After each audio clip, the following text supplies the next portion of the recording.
بسم اللہ الرحمن الرحیم۔ السلام علیکم ورحمۃ اللہ وبرکاتہ۔ آج کی اس ویڈیو میں ہم صحیح بخاری کی حدیث نمبر 76 سے 80 تک بیان کریں گے۔ اللہ تعالی ہمیں ان احادیث کو سمجھنے اور ان پر عمل کرنے کی توفیق عطا فرمائے۔ حدیث نمبر 76۔ میں ایک مرتبہ گدھی پر سوار ہو کر چلا۔ اس زمانے میں بلوغ کے قریب تھا۔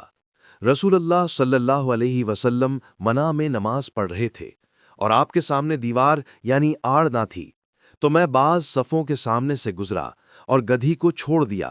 وہ چرنے لگی جبکہ میں صف میں شامل ہو گیا، مگر کسی نے مجھے اس بات پر ٹوکا نہیں۔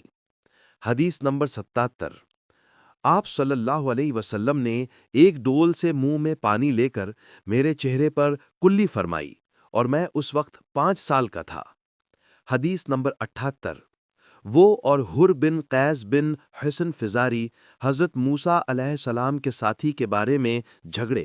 اس دوران میں ان کے پاس سے ابی بن کعب گزرے تو ابن عباس رضی اللہ عنہما نے انہیں بلا لیا اور کہا کہ میں اور میرے یہ ساتھی حضرت موسیٰ علیہ السلام کے ساتھی کے بارے میں بحث کر رہے ہیں، جس سے ملنے کی حضرت موسیٰ علیہ السلام نے اللہ سے دعا کی تھی۔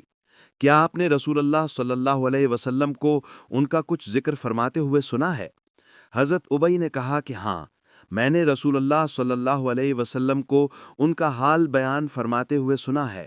آپ فرما رہے تھے کہ ایک بار حضرت موسیٰ علیہ السلام بنی اسرائیل کی ایک جماعت میں تھے کہ اتنے میں ایک شخص آیا اور کہنے لگا کہ آپ جانتے ہیں کہ دنیا میں آپ سے بھی بڑھ کر کوئی عالم موجود ہے؟ حضرت موسیٰ علیہ السلام نے فرمایا کہ نہیں۔ تب اللہ تعالیٰ نے حضرت موسیٰ علیہ السلام پر وحی نازل فرمائی کہ ہاں، ہمارا بندہ خضر علم میں تم سے بڑھ کر ہے۔ تو حضرت موسیٰ علیہ السلام نے ان سے ملنے کی راہ دریافت کی، تو اس وقت اللہ تعالیٰ نے ان سے ملاقات کے لیے مچھلی کو نشانی قرار دیا اور ان سے کہہ دیا کہ جب تم مچھلی کو نہ پاؤ تو لوٹ جانا، تب تم خضر علیہ السلام سے ملاقات کر لوگے۔ حضرت موسیٰ علیہ السلام دریا میں مچھلی کے نشان کا انتظار کرتے رہے۔ تب ان کے خادم نے ان سے کہا کہ آپ نے دیکھا تھا کہ جب ہم پتھر کے پاس تھے تو میں وہاں مچھلی بھول گیا اور مجھے شیطان ہی نے غافل کر دیا۔ حضرت موسیٰ علیہ السلام نے کہا کہ ہم اسی مقام کے تو متلاشی تھے۔ تب وہ اپنے قدموں کے نشانوں پر باتیں کرتے ہوئے واپس لوٹے۔ وہاں خضر علیہ السلام کو انہوں نے پایا۔ پھر ان کا قصہ وہی ہے جو اللہ تعالیٰ نے اپنی کتاب میں بیان فرمایا ہے۔ حدیث نمبر 79۔ آپ صلی اللہ علیہ وسلم نے فرمایا کہ اللہ تعالیٰ نے مجھے جس علم و ہدایت کے ساتھ بھیجا ہے، اس کی مثال زبردست بارش کی سی ہے جو زمین پر خوب برسے۔ بعض زمین جو صاف ہوتی ہے وہ پانی کو پی لیتی ہے اور بہت بہت سبزہ اور گھاس اگاتی ہے، اور بعض زمین جو سخت ہوتی ہے وہ پانی کو روک لیتی ہے۔